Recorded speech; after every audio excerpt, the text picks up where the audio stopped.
Welcome back to Normal Island. I'm Curtis Daly, and tonight I'm joined by Helena, aka No Justice MTG, fresh from Navarra Media. How are you doing? I'm doing very, very well. Looking forward to getting into this spring statement, get my teeth in to Rachel Reeves' abominable actions as Chancellor. There's going to be a lot of Rachel Reeves bashing. I'm sure you did that at Navarra earlier today. We're going to carry it on. Me? She's not getting... Never. You? No way. We stan Rachel Reeves. Yeah, I'm just putting an innocent political commentator. Oh, no, we're not pulling any punches and she's not getting away with it. But also, speaking of fresh, Lord Ali gifted me a new blazer. So that's for you in the audience if you are. And I see your comments talking about my suits. Don't say I haven't realised them. But I mean, we've got a hell of a it's from ASOS as well, isn't it? It's from ASOS, and I didn't even know. But Helena, you told me that Lord Ali was actually involved with ASOS. So yeah, it's where he made his millions. But whatever, got to look good, don't you? But we've got a brilliant show coming up. And obviously, I'm so glad I'm joined with Helena, especially on the budget, because we're going to rip Rachel Reeves and we're going to have some really good economic commentary, aren't we? So, coming up on tonight's show, of course, it's the spring statements. We've also got the Greens calling for a wealth tax outside Treasury. And Hamdan Bilal has been freed after being kidnapped by settlers. As always, remember to like the stream. And if you're not a subscriber, please hit that button. We've just hit 19,500. We're 500 away from 20K. And it's a nice round number. So please subscribe if you're not already. We're also going to get to your comments at the end of the show. So make sure you're keeping those comments, coming through a lot. But on to our first story of the evening. Rachel Reeves' budget will punish poor and disabled people. Now, I know all of you are not surprised. None of us are, especially after they said they were going to cut personal independent payments. But the result of the budget really is going to hammer vulnerable people. Reeves confirmed huge cuts to the welfare budget, which the OBR, which is the Office for Budget Responsibility, says amount to £4.8 billion of savings to the Treasury.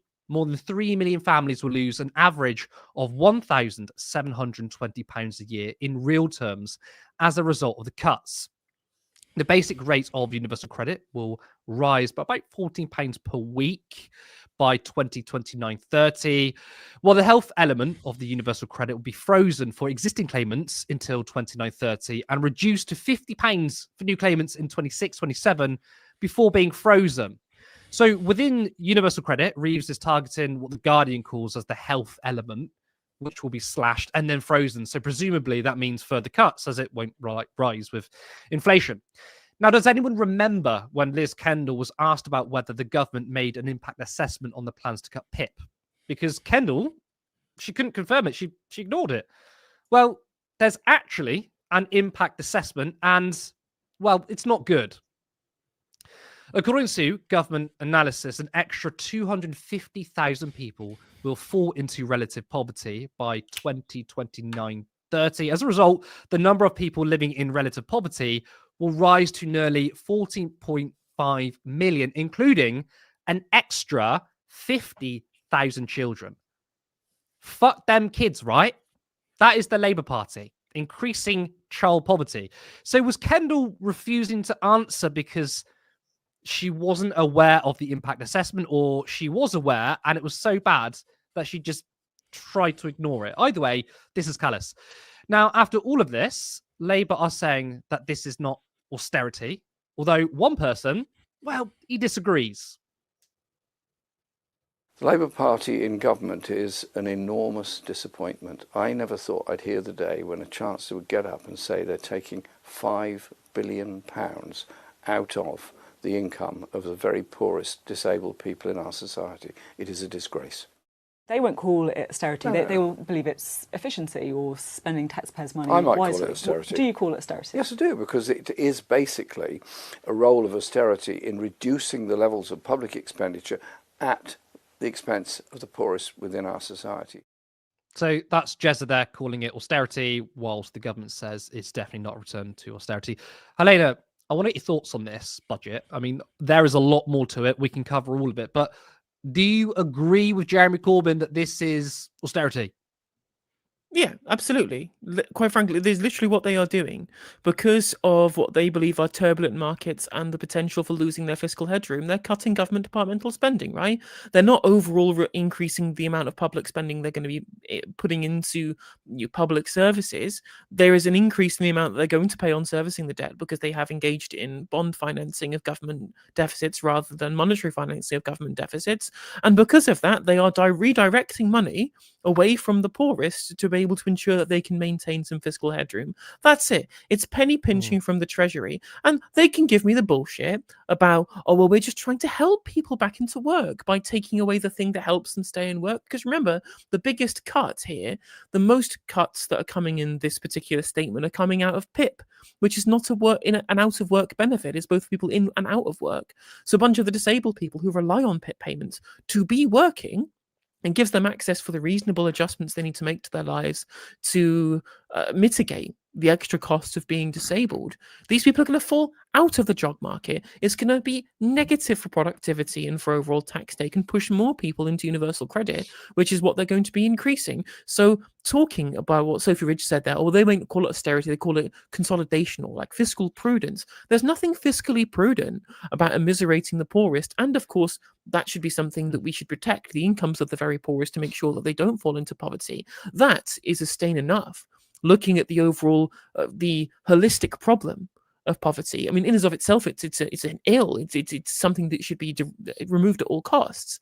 Yet, if you just want to take the broad, the hard line fiscal facts about what increasing poverty will mean in terms of quote unquote fiscal prudence, that's more people who are going to be ill or sick, who are going to need treatment on the NHS, more people who through poverty will become less productive when they do find themselves back into work. Their children, remember 50,000 kids, little kids put into poverty because of the changes that they're making. Every single one of those children will get a worse education because they're living in poverty, are going to be less likely to be highly productive adults as well, and therefore going to be less likely to be able to be higher taxpayers when they become adults too. So even if you just want to look at the cost-benefit analysis of what this means for the overall macroeconomy, it's also short-sighted, even outside of the absolute moral stain that an increase in poverty is from a Labour government, no less.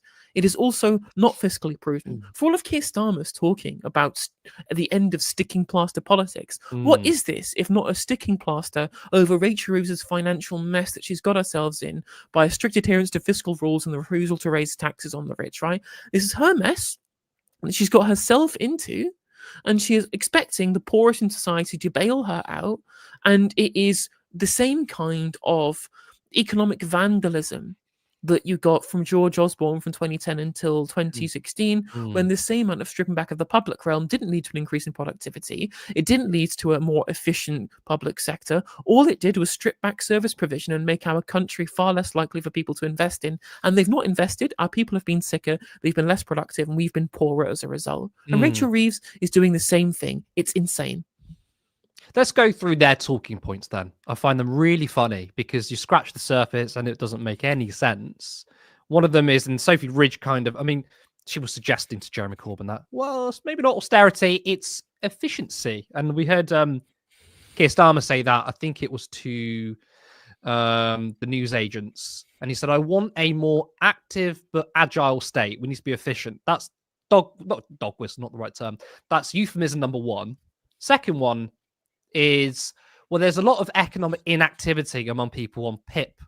And actually, there's a lot of them that want to work, and we should help them into work, which sort of brings on to the sort of last point, which is, and it was a sort of a heated back and forth I had with Reem Ibrahim, where she was calling me disgusting because apparently I didn't want disabled people off benefits into work, which wasn't the argument I was making, but she was saying people like you are consigning these people to a cycle of benefits and being stuck at home.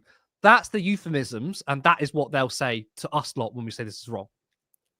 So when it comes to the first point that you brought up there, that people talk about when being more agile and efficient, well, David Cameron and George Osborne, every single year from 2010 until 2016, were convinced that they were going to find efficiency savings in the public realm.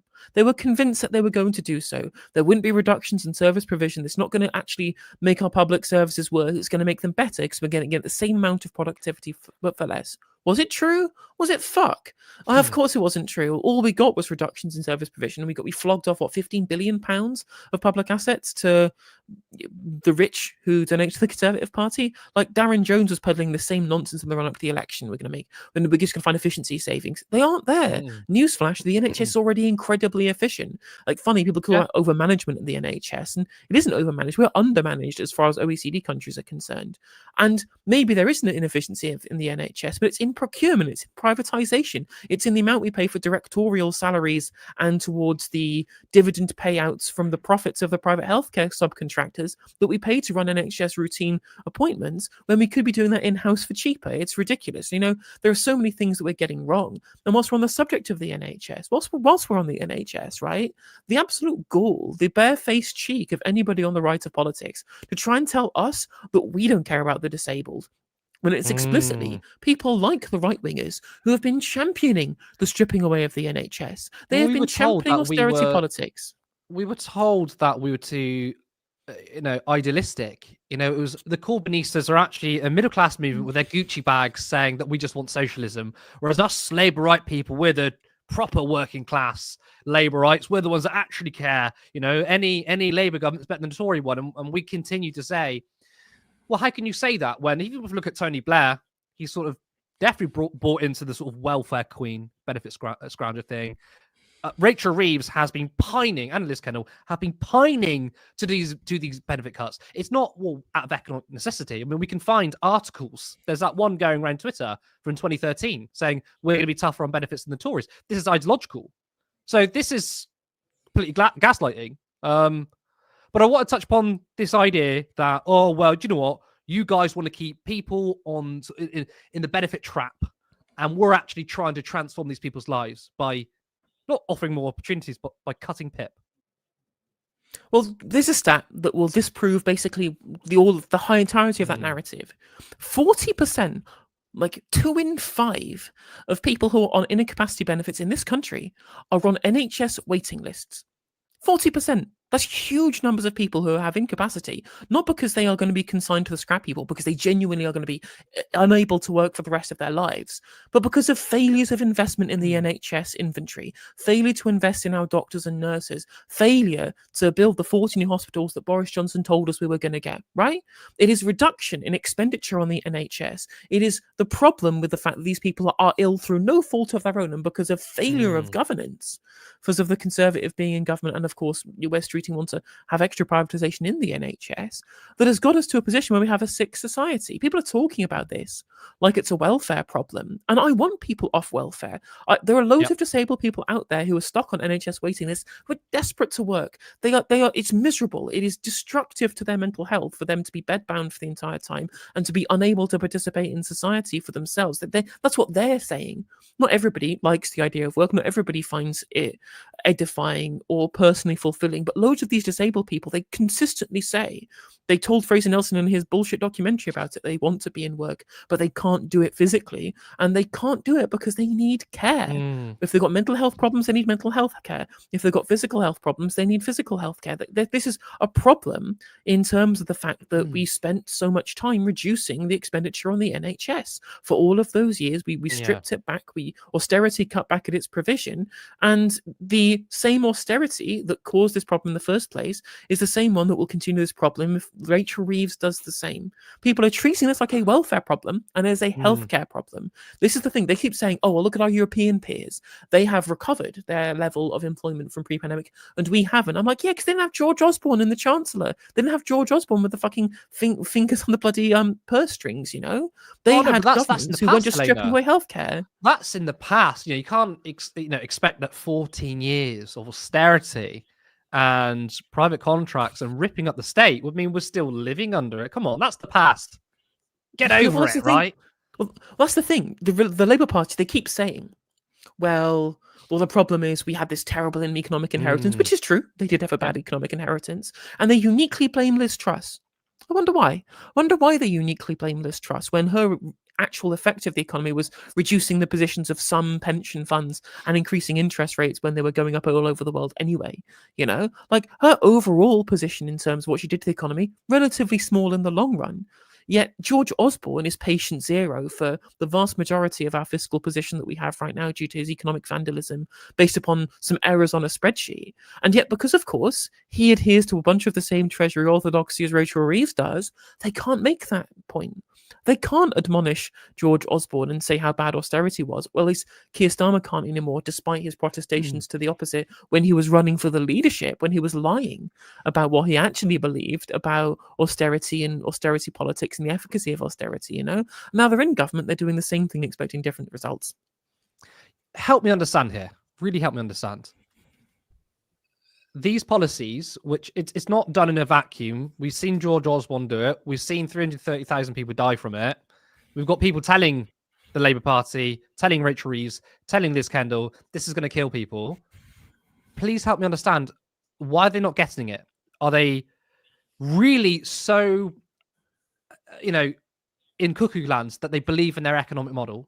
Or are they like, there's a very good chance we could kill people, but I want to keep this economic plan and basically fuck them? It's really, I know it's hard to get into these people's minds, but at this point, how do you say they know what they're doing? Or how can you not say they know what they're doing? Please help me understand. Well, yeah. Well, I think I haven't got a fucking clue what they're doing, to be real. I genuinely don't think they know what they're doing. But I think the two main things you've got to think about, first of all, is that the position that Rachel Reeves in is restricted. She has a fiscal straitjacket that she has imposed upon herself. Yeah, but that's with her fiscal rules. on it. Exactly, the fiscal rules that she has to adhere to, where she can't borrow for day-to-day spending, and there's a limit on how much she can borrow for capital spending, for example, in terms of where they project debt to be in the future end of 5-year parliament, you know. And there is also the fiscal straitjacket in terms of the taxation that she says she won't do on income tax, on national insurance, and on what's the other one, was VAT, that she won't do, the tax on working people. And you know what? Fair enough if you don't want to raise those taxes. They are easy taxes to raise and they do generate a lot of revenue, but people are sick of paying these high taxes. Yeah. But what's inexplicable and indefensible is the fact that she, whilst ruling out these taxes, is also not entertaining a bunch of other things that we could do to raise revenue: a wealth tax, a land value tax, windfall taxes on things like the banks, who are getting off scot-free with extra reserves because of the rise in interest rates that's making borrowers from banks pay loads more for essentially nothing, just because the base rate went up. We could be windfall taxing banks, which Rachel Reeves said we should have done in 2011, you know, increasing taxes on banks. Where that Rachel Reeves has gone, I don't know. And then on top of that, we could be, for example, tiering our interest payments on the reserves that we pay on bonds held by the Bank of England. You know, not like getting rid of all of the interest payments. This could really affect savers in the other areas of the economy as well, and we won't want to change too much. I broadly agree with what the European Central Bank does with regards to tiering the interest rates it pays on its own bond reserves, you know, but that could save £6 to £10 billion, right? Every single penny they're taken away from the disabled right now could be recouped overnight at the click of a button, just by changing the way in which we pay interest on bonds held by the Bank of England. There are so many choices, so many other choices they could have done, but because of a combination, I think, of Treasury orthodoxy and a desire, this kind of pretty malicious desire to be seen to be fiscally hard-headed in an Osborne sense, so they don't be seen as the big spending, tax and spend Labour Party, that they're doing this for performative reasons, to make other people think that they can make the tough decisions with the economy, despite the fact that the kind of cohort of voters who are very amenable to this rhetoric from George Osborne, they don't fucking exist. These people don't exist. Even Nigel Farage was running around in Runcorn talking about how they don't want to cut, they shouldn't be means testing meals. Like, even Nigel Farage thinks that there's no base for these austerity cutbacks. He understands that, though. I mean, he understands. I mean, you could argue there was never really a big contingency for it. I mean, there was a brief period of time when certain loaded questions were like, oh, look, the public supports austerity, but it was like, live within your means. And of course, everyone says that. But like, when it's reframed differently, like, do you want to cut the NHS? There wasn't much consent for it anyway. Certainly not today. But I want to talk about the OBR, because they said basically they've halved... make one point before we move on? Go, Sorry, please, I please, think yeah, I please think do. in 2010 there was a lot of acceptance that austerity Okay. was necessary, even though it wasn't. I remember very clearly the time when I was politically involved then, and I think that the anti-austerity movement was very small at that point. It was clearly pushed back on very largely after the end of the Osborne period. But in 2010, it was political consensus. All parties ran on austerity. Lib Dems, Labour, and Right, yeah. Tories. They all ran on austerity politics at the time. But of course, this was to manufacture low interest rates for homeowners with a big voting cohort. They voted for David Cameron again in 2015, you know. And on top of that, this was manufactured consent for it in the media. I was looking at a Nick Ferrari article from 2011 because he posted a clip on Twitter talking about how mad he was that the country doesn't function anymore and all the public realm has collapsed. And I was like, bitch, you supported this. This fucking you, mate. That Saying banana that meme. David Cameron The hot must dog meme. do austerity. It's the right medicine for the economy. And there's a lot of pundits doing that. They're saying, why is everything bad? And the FT call it the shitification of everything. And like, sorry, but what were you arguing for? What kind of politics were you arguing for 5-10 years ago? The exact things that caused this mess. And we were the hard left cranks. But yeah, very good point. I mean, I think we definitely would agree that there's certainly no appetite for austerity now. Clearly not. No. But yeah, let's move to the OBR because they've halved their growth forecasts, right? For 2025, it was 2%, now it's 1%, right? And obviously none of that just surprises me. It doesn't surprise you because, I mean, the government continually misses their growth targets, probably because they either don't realise or just so ideologically against state investment, right? State investment is very good for growth. But what is interesting is that the OBR upgraded its growth forecast for the next year and every year. They're saying they're predicting a GDP growth to 1.9% in 2026, 1.8 in 27, 1.7 in 28, and 1.8 in 2029. So, you know, it's almost going back to levels they were predicting in 2025. And apparently they think it's down to house building. I'm hearing that apparently 15 billion could be added to the economy through their house building program. Do you buy that? And, you know, will Labour achieve growth through house building? Because they've completely ignored council house building. What do you make of that? I mean, I wouldn't say they've completely ignored council house building. They recently increased in the spring statement the amount they were going to spend on social housing from the budget in October. It was originally £500 million. It's been bumped up to £2 million. But this equates to 18,000 council houses, which, whilst is better than nothing, is not the 180,000 council houses that we were building when we were actually building enough houses to be able to deal with the demand in this country during the post-war period, right? So is house building going to be pro-growth? 100%. 100% to be pro-growth for two main reasons. First of all, you're increasing the supply of commodities in the economy. You're spending on productive investment because you are building new houses. You're putting money into the construction industry that builds things and creates new houses, right? This is good. Increasing supply of housing will drive down rents, and that means consumers have more money to spend on things in the economy that are actually got good market feedback. You know, it takes power out of the hands of landlords, but it's in the hands of consumers, you know? But here's the big but. How do anyone know that the deregulatory reforms of the administration are actually going to get those houses built? You don't know. All you're doing is going deregulate, and inshallah, we shall pray and we shall hopefully get those houses built. If you deregulate it, they will build. Is essentially the mantra that we're going from the Department for Housing Communities, you know? So again, whilst it would be good if we did get 1.5 million houses built, you know, I would welcome that. We do need to build lots of houses. Are we going to have enough built by the public sector to be able to ensure that does happen? And is the private sector actually going to invest when they could just pour liquidity into an existing oversaturated housing market? It remains to be seen. The issue, of course, is that one of the big things that was talked about by the OBR slightly, but I think is important because the IMF mentioned this, which is that in the Western world, the biggest drivers of growth are wage increases. You know, the increased consumptive power of workers is where a lot of growth is coming from. And that's what the IMF have talked about in terms of the fact that there was a period in this country when inflation had gone down, when workers' wages were rising, outpacing inflation. And at the same time, we had the Bank of England saying, look, we've got to keep interest rates high because we might have a wage price spiral. That doesn't fucking happen. It's not happened at all. There's been no wage price spiral. And yet, whilst I think Rachel Reeves' decisions that she's made are bad, I will at the very least acknowledge that headwinds outside of her control are being caused by a Bank of England run by morons, where they are not just keeping interest rates high for no reason, even though the inflation we do have is caused by monopolization of energy and of the water sectors that are driving inflation. Nothing else is driving it, just these things, by the way. And they're doing quantitative tightening, which is increasing bond yields, putting pressure on the fiscal headroom that Rachel Reeves is so protective of.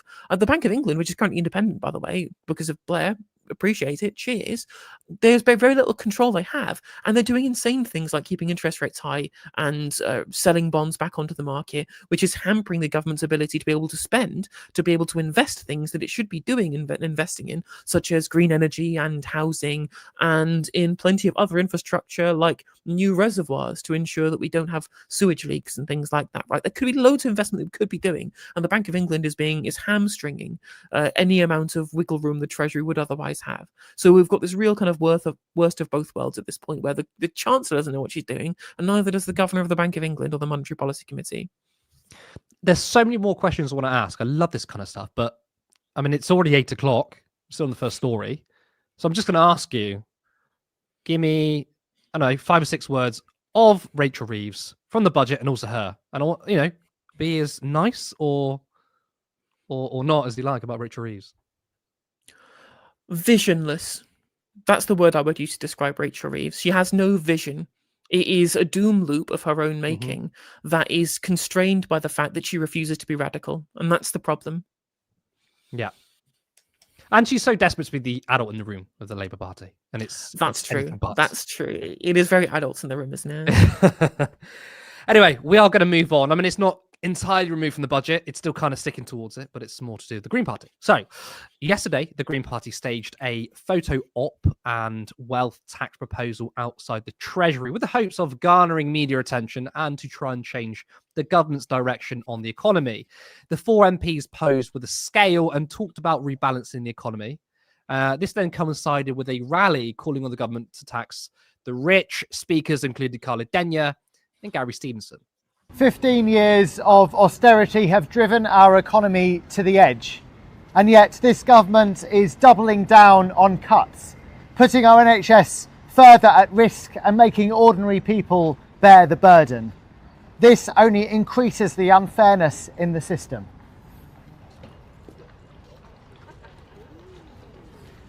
Greens believe it's not fair that the Labour government is removing vital support from 1 million disabled people. By choosing instead to tax wealth fairly, the Chancellor could protect against welfare cuts and invest in the changes we so desperately need in this country. Supporting our communities, action for a safe climate, and getting our economy moving again. It's time to rebalance our economy for good and make people's lives better.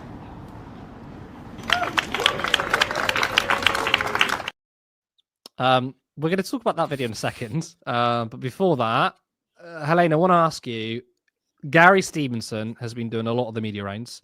In fact, I finished his book, The Training Game. I bought it a couple of days ago.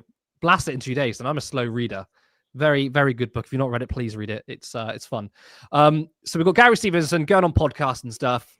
He's calling for higher taxes on the rich. We have got the Greens campaigning on this. I know it's a policy that we're not surprised about. Ed Davey has been calling for a wealth tax, and now we have rallies.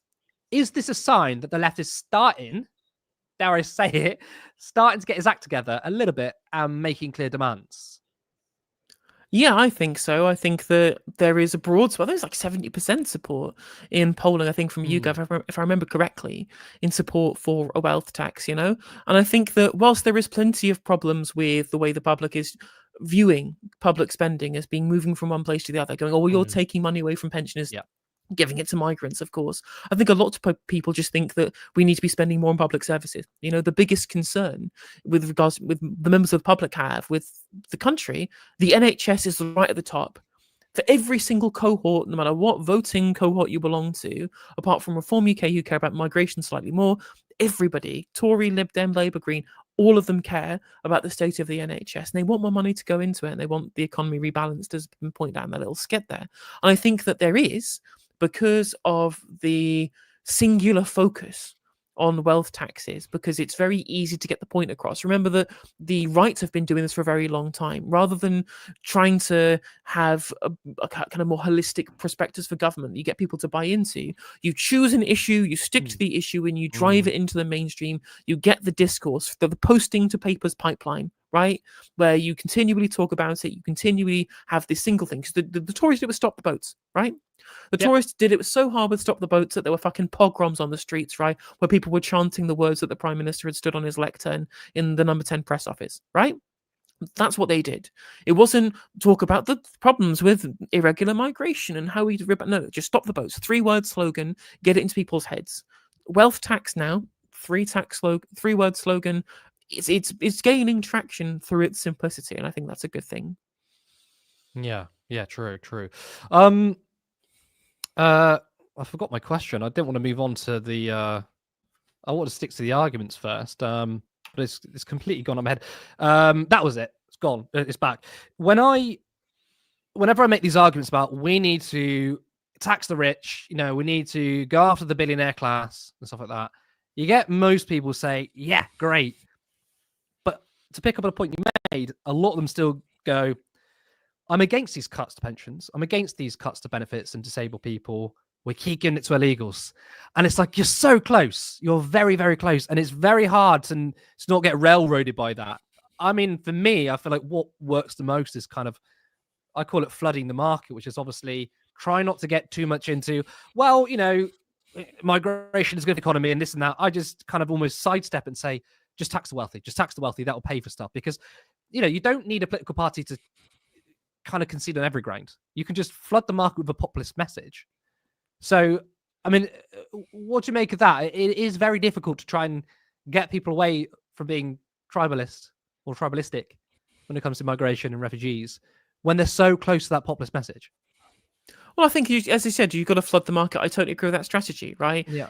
Hammer the wealth tax point so hard that you drown out the people talking about migration. But it is, of course, ironic that the reason we do spend so much on migrant hotels is because austerity stripped away our capacity to process asylum cases. Because remember, right, we were processing double the number of asylum cases in 2002 when we had record numbers of asylum seeker claims in this country than we have been in 2023 with the next spike, right?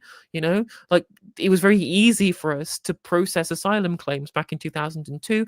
I wonder what changed. Oh yeah, we had George Osborne as Chancellor, so it actually is a result of less government spending. The reason we're spending so much on migrant hotels, but that's by the by. Either way, the public realm has to be strengthened. And one ways that you can do that is through wealth tax. And of course, it's not just about financing government spending, because of course that comes from the treasury anyway, and then you tax that back to reduce demand.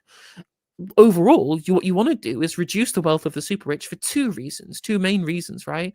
Is because you not only want to ensure that wealth inequality is not as bad, so they don't outcompete the poor for resources by buying up all the houses. That's what's happening. You're renting off of rich people's kids, most people nowadays, or just old people in general. And second of all, you want to take away their ability to be able to have control over democracy, buying our politicians, buying political parties, using their influence to direct public opinion by owning media companies, for example. This is a political and economic distortion of having the rich in your society that is completely outside of the realm of government taxing and spending, because whether you're a Keynesian or you're a believer in modern monetary theory, like the concerns of having a group of super powerful rich people transcends both of these things. And that's another argument that's worth making with getting money out of the hands of the rich. I'm so glad you made that point, because if people, I'm sure most people watching are either familiar or have seen him, Richard Murphy, and also it relates to Gary Stevenson's book, The Training Game, because he talks about the big issue is inequality.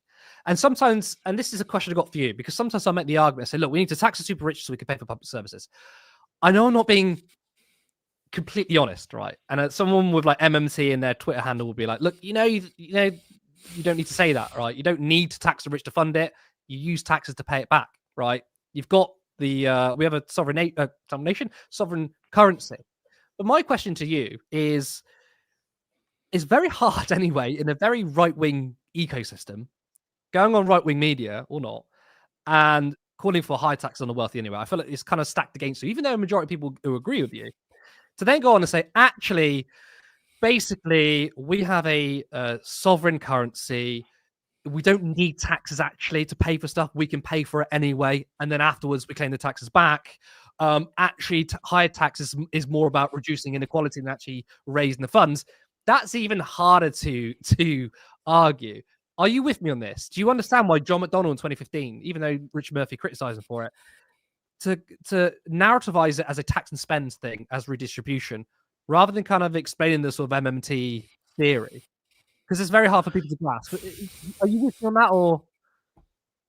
I don't know. I kind of flip between the two. When I'm making content, for example, I will usually make the point of saying, well, if you're looking at this from a Keynesian perspective, you'd say this. If you're looking at MMT perspective, you'd say this, right? I just think it's going to take a lot of educating of the public to understand, how the Treasury works. Most people don't understand how it works in a Keynesian perspective, let alone from an MMT perspective, So I think it's going to be difficult to get people to believe it. But once you do, if you do get it into people, then the case for austerity goes away.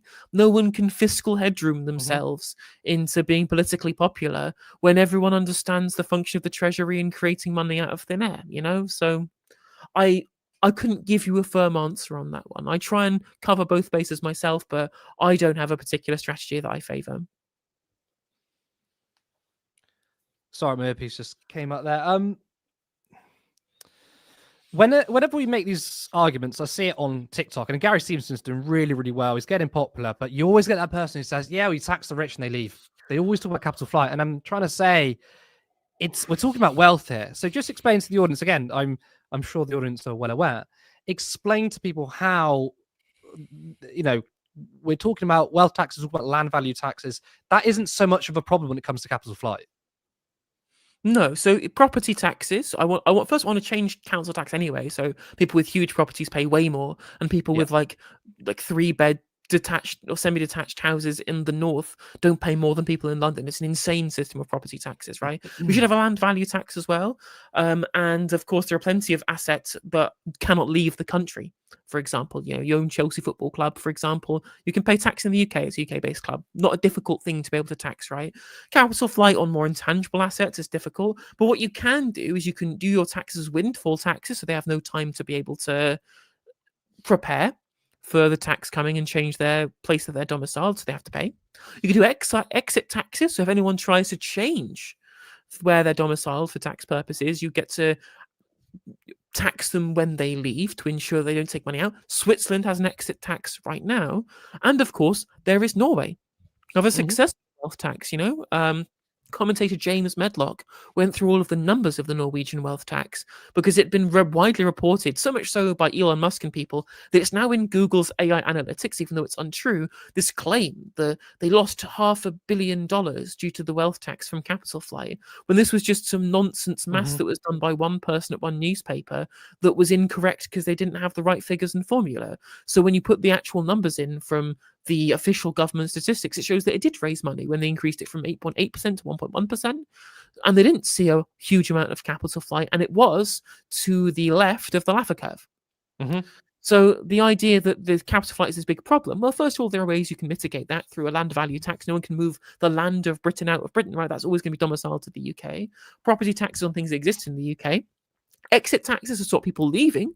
And of course, you can follow whatever model the Norwegians have used to ensure that people who do stay get taxed in a fair manner with fair assessments. I'd like for people to leave a comment saying, Keynesian MMT, what should we campaign on? Just a bit of fun, because it's going to be a lot of education. Can a mod put a poll up in the chat?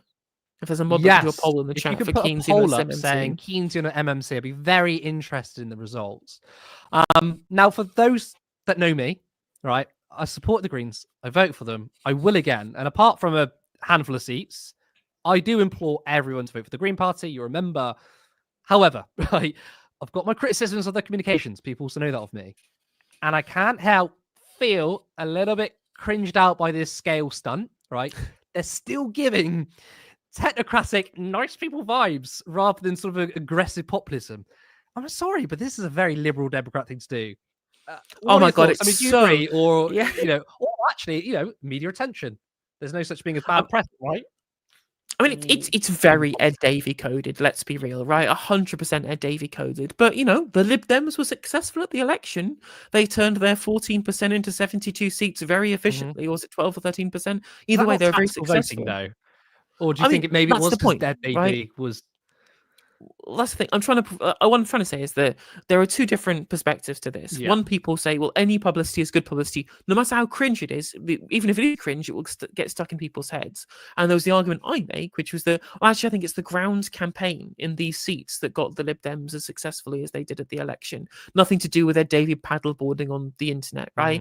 Like, I think there are two schools. This argument, I firmly in this is incredibly cringe, because they've been told. I think a lot of people in the Green Party have been told, get out there, be important, get the media to cover you. But when it's weird things like placing things on scales, I don't think that's the way that you're going to win people over at a time. But people aren't like mildly frustrated with the lack of endorsement of these policies from the government. People are angry, people are furious, people are upset, and people are depressed with the state of the economy. No one feels like the country is going in the right direction. You need to channel those feelings. And these kind of stunts, whilst they may work for Lib Dem voters, who are usually far more affluent. In fact, their biggest voting cohort is the people who earn £100,000 or more. Funny how they did so well in the Southwest. But that's not the same electorate for the Greens. They can't use these same tactics. What I am a bigger fan of is the tactics used by Greens Organise, who are a campaign group within. Greens Organise, who are a campaign group within the Green Party for a more populist message. A lot of us are eco-socialists. We're part of the eco-socialist wing of the Green Party. I'm a member of the party. I'm a member of Greens Organise, full disclosure, right? And we've just put out a campaign video the other day, which is focusing on the community in Dartford and Kent. And it's talking about real bread and butter issues, the lack of political representation, and trying to harness a more populist message to take the fight to reform. That's where I think the Green Party should be focusing. And you know what? If the leadership are doing a thing that appeals to more kind of liberal progressive types that aren't as angry or a little bit more affluent, or in other areas of the country, more rural seats, that's all well and good. They have that strategy. They can absolutely go ahead and do that. But there is another cohort of the electorate who need a populist message to win them over, and that's what Greens Organisers for. And that's what I would recommend people who want to support the Greens, but who want to support who want to support a more socialist populist message, should get on board with as well. That campaign video you're talking about, it was absolutely fantastic. You could have mistaken that as a Labour Party ad under Jeremy Corbyn, right? It was in left behind areas. It's very working class focused, and people want you to be angry with them. And I think when I see some of the leaders and they're like, oh, this is really, really bad. I'm like, you don't seem angry, because people want there to be with you, want to connect, emotionally. And I think when it comes to Lib Dems, they can be safe because they are seen as the safe third option. The Greens can't afford to be safe, I don't think, anyway. Maybe I'm completely wrong. Maybe they're doing exactly the correct strategy. But I'm seeing polls, and only one or two they've broken double digits, but largely they're around 7%. I want to see it higher. What's important about these polls as well, I've been looking into the internal numbers in these polls very recently, and whilst the Greens have had an uptick in a couple of points or something like that, where the cohort of the electorate that's not being spoken to are non-voters, the politically disenfranchised people who didn't vote at the last election, or people who haven't voted for a very, very long time. The party that's winning these voters is Reform UK, overwhelmingly so. And it's the Green Party that has the lowest uptake of these voters in current polling. This is a damning indictment of the current strategy. That the outreach is bad, the level of the ability for us to be able to get people to know who we are, name recognition is bad in the party as well. And that's how you're not going to be able to reach them unless you have a strategy that appeals to their interests. And that's what I think that the campaigns like Greens Organisers is important to do, because I think perfectly reasonable to say that there are some people out there who are progressive, who are on our side of the political spectrum, who are going to likely vote Green, who are amenable to voting Green, who couldn't be won over by people looking like proper politicians, and they say in the way the elected Green MPs do at the moment, right? I'm pretty sure these people do exist, but they're a small cohort, and it's hard to win these people over because they might already have a party political allegiance. Non-voters, they're like an untapped resource of future people who could be brought into the fold, but they need something that appeals to them specifically. And I think that's why there's more efficacy in pushing the message that Greens Organise are doing at the moment than what the Green Party mainstream are doing. I have to say, I really like Greens Organise. I've only seen them quite recently. I know you're involved with them. I'm really impressed. I think that's the right message. And maybe the Green Party could take a leaf out of De Linke's book, because they were the ones that got young and non-voters. And I didn't actually know that the Greens are doing quite badly with non-voters. It's a damning indictment. But look, this is constructive criticism from me. I'm still going to vote Green. Exactly. I'm still going to tell me to vote Green, but I want them to win. I want them to make gains. I don't want there to be next election 4 seats or less. I want them 20 seats. That's high tall order, but anything can happen, right? Exactly. I agree, 100%. Now, before we go on to our last story, because time is getting on, I do just want to say, if you are enjoying the show, then please like the stream, because it does help with the algorithm. And we all know we all serve the algorithm, because the algorithm are like gods. Even though the YouTube guys, they don't even know how the algorithm works, pretty sure. But it really does help. Please share this video and stream. And also, if you're not subscribed, make sure you hit the subscription button with the notification bell on, because a lot of people are telling me they don't know when we're going live, or they don't know when the video drops. That's really problematic. If you want to see Turn Left grow, right, because we want to become a full-time media organization, then you can go to turnleftmedia.co.uk/support. There you can support us on our Patreon for as little even £3 per month, or there is another link to give us a one-off donation. Again, we're all still voluntary, and we're increasing the number of streams to 3 or 4 times or 3 times per week. But we want to do more. We want to go every single day. We want to do more interviews. So you can help us by doing that. But if you ain't got the money, don't give what you can't. Just turn up and watch our shows. It's very much appreciated. Finally, though, you can also become a YouTube member for 99p. But that's enough plugging the show and asking for your money. We're going to go on to our final story. No other land co-director and Oscar winner Hamdan Bilal was kidnapped by settlers. He was beaten and taken away. It took far too long for the mainstream media to pick up on this story.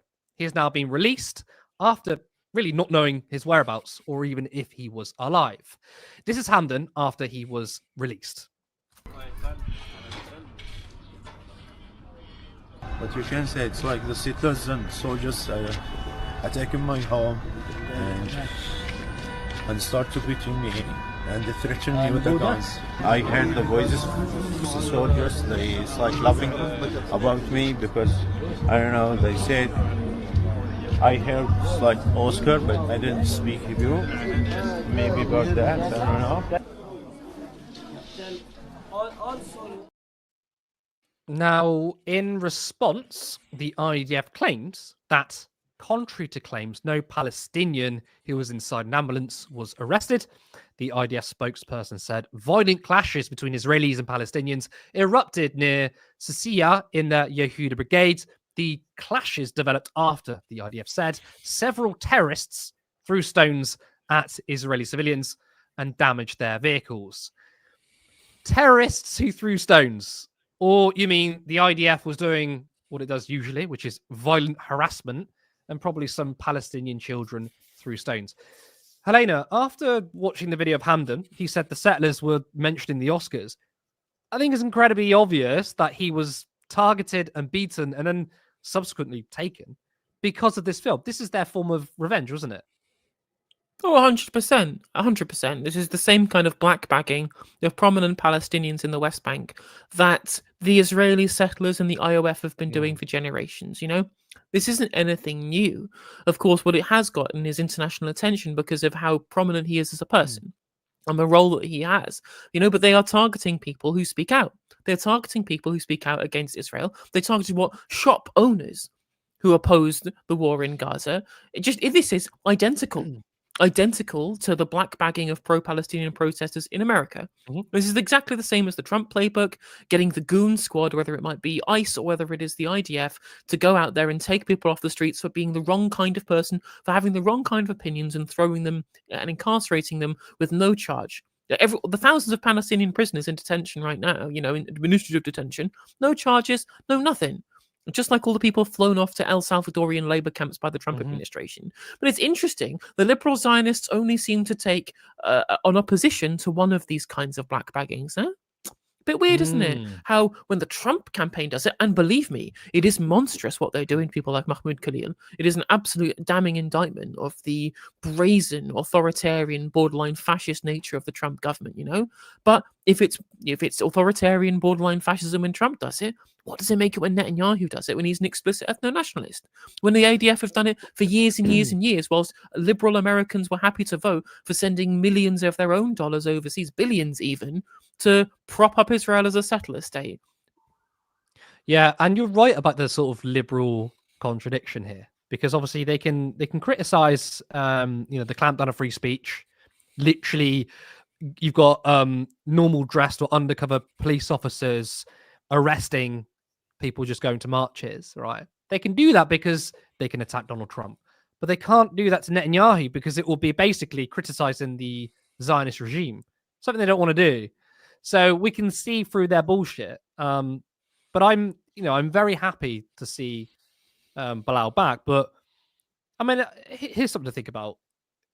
Do you think, due to his promise, due to the fact that he, co-created the film, won an Oscar, it is impossible to ignore that, even in a cynical way, because of his sort of newfound fame, that we're going to get more condemnation. I mean, I even might seem anecdotal, but I've even seen a mainstream reporter who met with Hampton. He was like rubbing his arm, showing him kindness, right?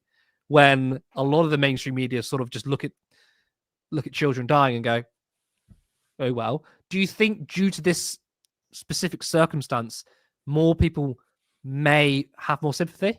Or I think there's going to be more sympathy than you would otherwise have expected, but I think this is part and parcel of having a genocide live stream to our phones for the past 18 months. I think this is a culmination of the broader reach that the Palestinian cause has reached the West in a way that it hasn't before.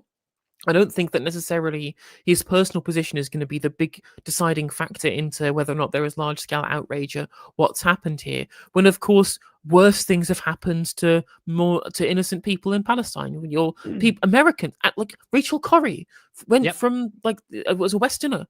She wasn't even Palestinian, and the IDF still fucking killed her, right? Like and liberal Zionists would still defend it. They still refused to acknowledge it. There was basically no outrage outside of the very small pro-Palestinian camp. So the idea that there would be any more condemnation, again, scales towards the prominence of the issue since October the 7th, as it has been, than when like a Westerner, that these people won't belittle and demonize because of their fundamental belief in the apartheid state of Israel and the subjugation of the Palestinians. I don't think that that's likely to happen. Again, I think that there'll probably be more people who feel emboldened to speak out, who are already on our side, but I don't think it's changing anybody's minds, unfortunately.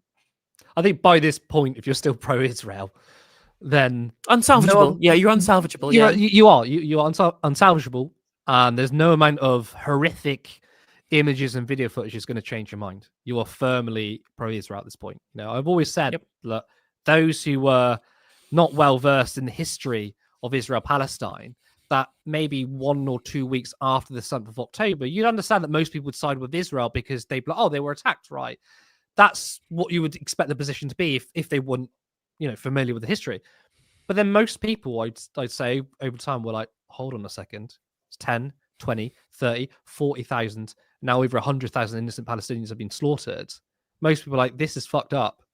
And if you're not convinced now, you're never going to be convinced. And I don't give a fuck about trying to convince you. Because luckily, the opinion of Israel is dropping across the West, especially in the UK, and even now in the United States. Although, ironically, what's funny is in the United States, opinion of Israel is dropping because it's Democrats who hate Trump, and Trump now backs Israel, so they reflectively hate Israel as well. It's quite cynical. You can see, honestly, you look at the graph, like Google the graph of Democratic support for Israel, and it just drops immediately as soon as November happens and Trump wins the election. It's crazy to see how partisan their support of Israel was. I don't think there's actually that many committed like Zionists amongst the liberal base across the Democratic Party base in America.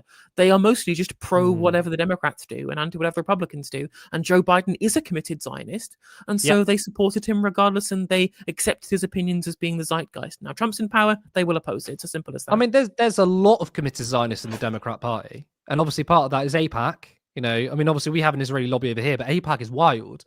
But I do wonder whether Democratic voters are that ideologically pro-Zionist or not. I think you explaining the dramatic polling that shows that the support for Israel went down due to the election signals otherwise, and it's all bipartisan, which kind of makes you feel sick in another way. But at least we're seeing people hate on Israel, and if you hate on Israel, you're good in my book.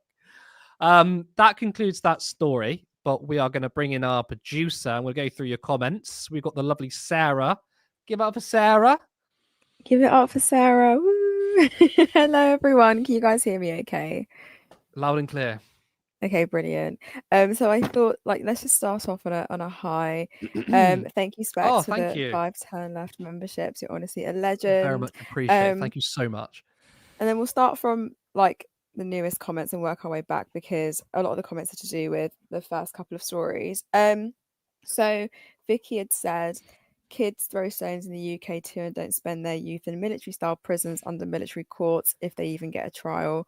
And absolutely, this, I feel like this age old lie about they're throwing stones. I mean, at the end of the day, if we get into it, what's happening in the West Bank is not an isolated horror. It's an everyday reality under a system of apartheid.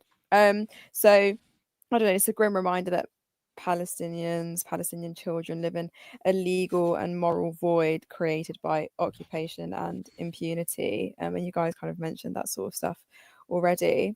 I don't know if you guys wanted to comment at all. Well, I found it, the article I quoted, very revealing.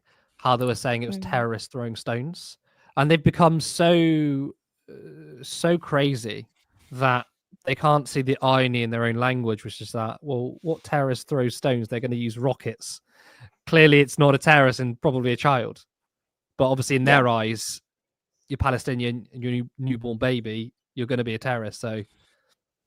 I mean, literally, you saw Elon Levy try and defend black bagging people who threw stones. So a stone can really hurt you. It's pathetic. They have no argument.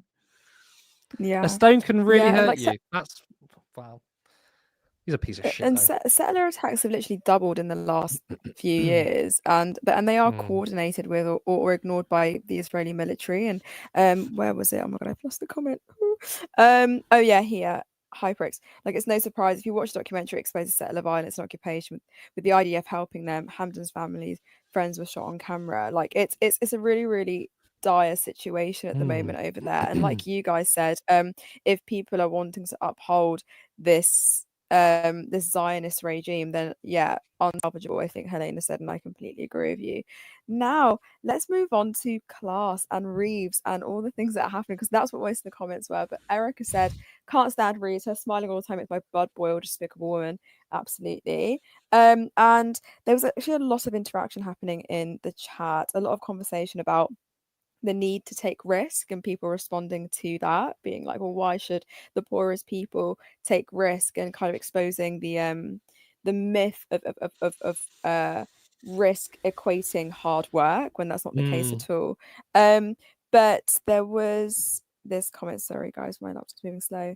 I think everyone can agree by and large, though, that it's not fair to claw needed money from the poorest in society. What do you guys think? Fully agree. I mean, they told us in the run-up to the election, and when Keir Starmer did his speech when he won the election from the garden at number 10, saying that, they would fix the foundations by asking the broadest shoulders to pay for it. And that was a fucking lie, because he just keeps lying. He is our human rights liar in chief. I now call him a pathological liar. So when Bernie Sanders, he says Trump was a pathological liar, I'm like that. I'm like, Starmer's a pathological liar. He absolutely is. I don't think he can help it. Really can't help it. No, but Curtis, James O'Brien said that no one thinks Keir Starmer is a proven morally corrupt serial liar.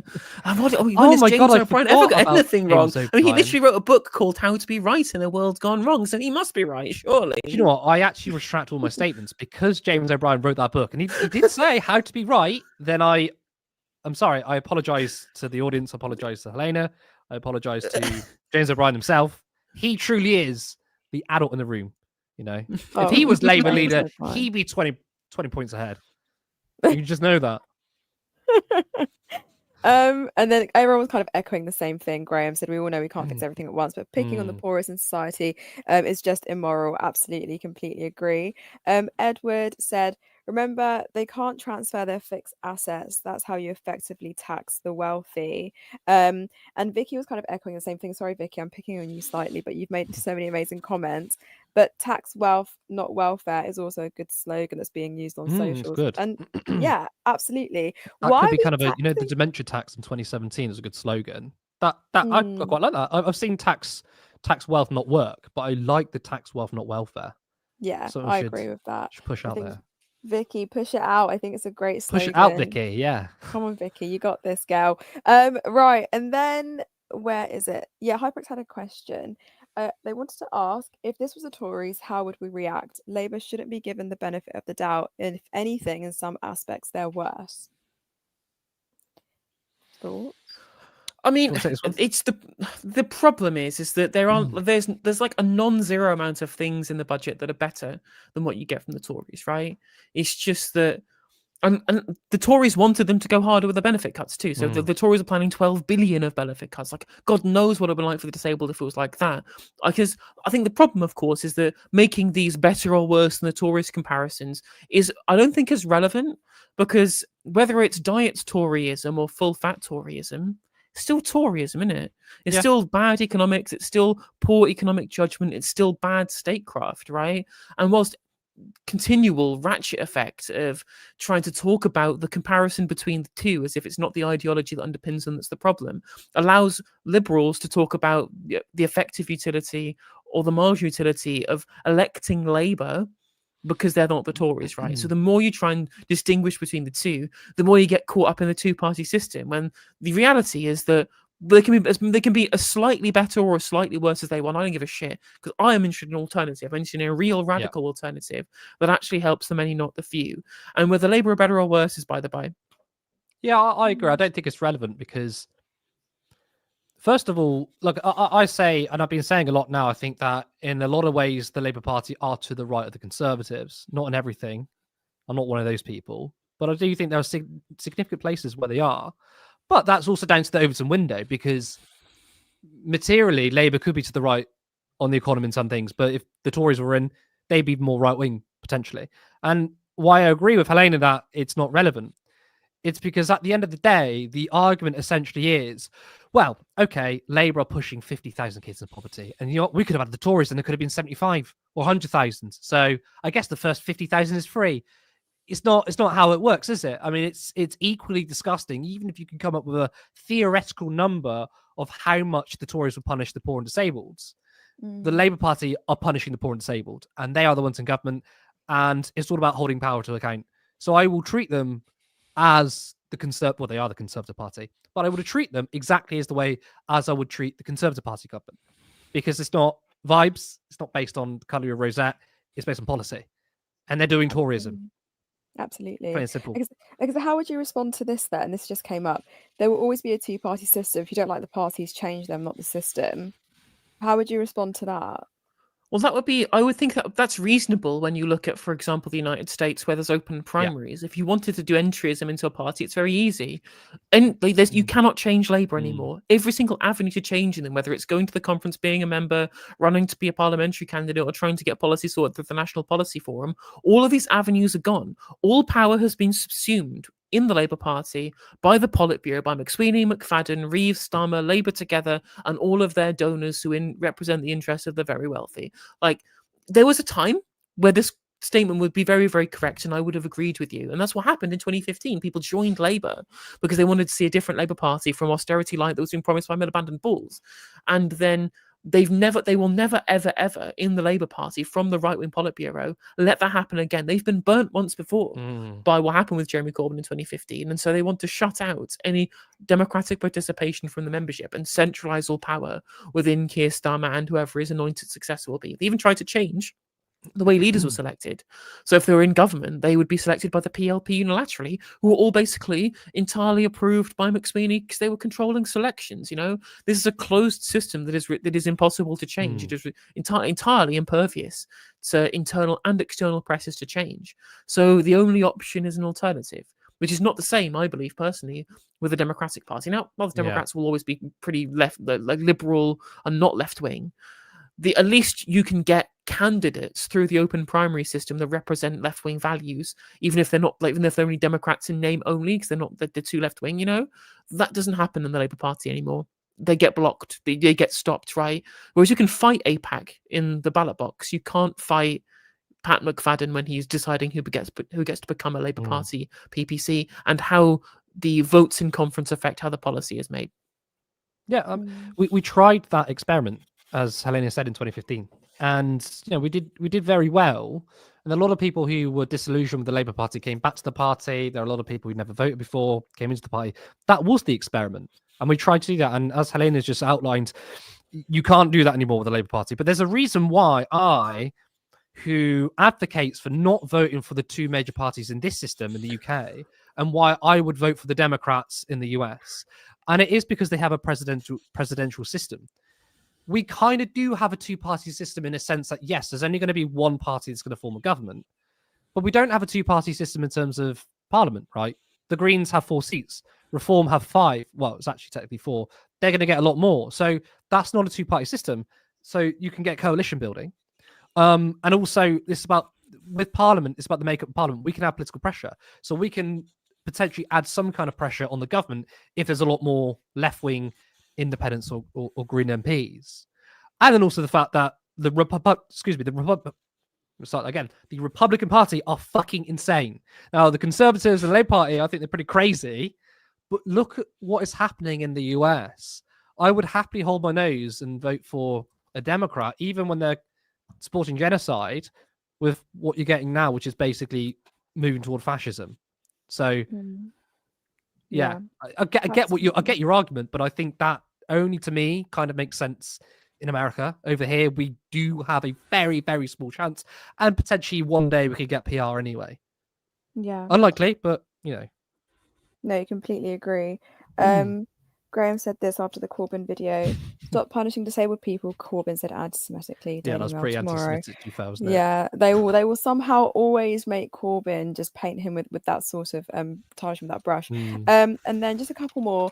This policy will kill people, and that's the simple truth. Also good to see Edward, and it's true. Like this thing that Rachel's doing, or the Labour government's doing, it's not a recovery plan, is it? It's a redistribution program, just not in our favor as working people. Like, the state does continue to funnel billions into corporate subsidies and tax breaks for landlords in the city, whilst claiming that it can't afford decent wages for teachers or repairs for like crumbling schools. So all they're doing is, like, I do think this is like economic sadism disguised as prudence. Like, they're just tightening the belt around our necks, to be honest.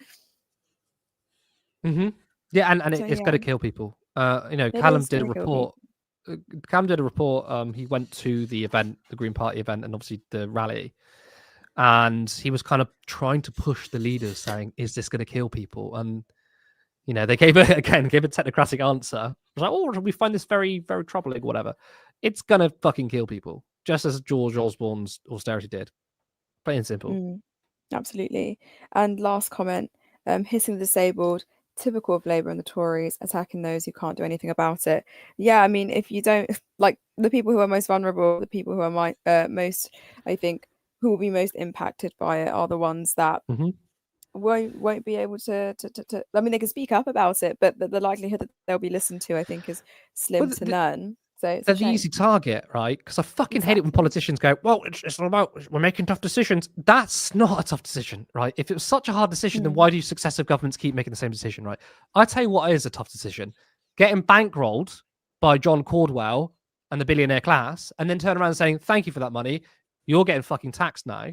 Taking on the powerful, that's difficult to do. Going after the disabled and poor people is the easiest thing in the world, and yet they try and say it's tough. It's like when Rachel Reeves says, "Oh, I get really upset when I get called a red Tory." Anyway, slashing welfare. Like, fuck you.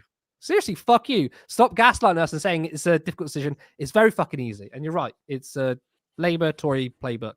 That's where the system is at the moment. Yeah, I think that's the one thing that Aidan said in the comments that I agreed with. Sorry, Aidan, don't mean to pick on you, but yeah, so that's the one thing I agreed with when it came to him. He was going at it in the comments quite considerably, but yeah, completely agree with you. And yeah, I think the Spring statement is just the ruling class kind of patting itself in the back for keeping the rest of us in check, and I don't think we'll be kept in check. I think we still have to stand in solidarity with each other and speak up, and I think that that's what we will do and continue to do. But great show, guys. Loved it. Thank you. Thank you so much, Sarah. But of course, Thank that you. is all we have time for. I feel like we're quite economical with this show because it's only 8:45 and we managed to do 3 stories and the comment section. It's pretty good. But I do want to say thank you to all of our viewers who tuned in. Of course, I want to thank Helena for joining me tonight. She's a trooper, Navarra, Normal Islands, and now she's going to go stream herself and talk about all the same things again. Go to @NoJusticeMTG. She's pointing there. I mean, I think all of you are already subscribed to her. If you're not, we're no longer friends unless you sub to her, then we'll be friends again. So make sure after this, go straight over to Helena's stream. And I'm pressing go live now, so you can raid in if you want. I'll tell you what, you do that, and I'm going to raid into her. So don't do anything, just chill, and you're going to automatically pop up in Helena's stream. But I do want to say, remember to like this stream. And if you're not a subscriber, then hit that button because, of course, we're trying to get 20k. Now, if you want us to grow, then you can head over to turnfmedia.co.uk/support. There is a link to our Patreon where you can support us monthly for as little as £3 per month. Or you can follow the other link and give us a one-time contribution. Or you can become a YouTube member for just 99p. That is all for us tonight. I thought it was a brilliant show. So glad to have Helena back on. Go watch her now. Should be on till, I don't know, 10, 11, 12. God knows. She does a long time. But we're going to raid into her. I'm Curtis Daly. Thank you so much. And I will see you on Friday. Support independent media. Support social justice that's there on social media. Thank you. Turn left.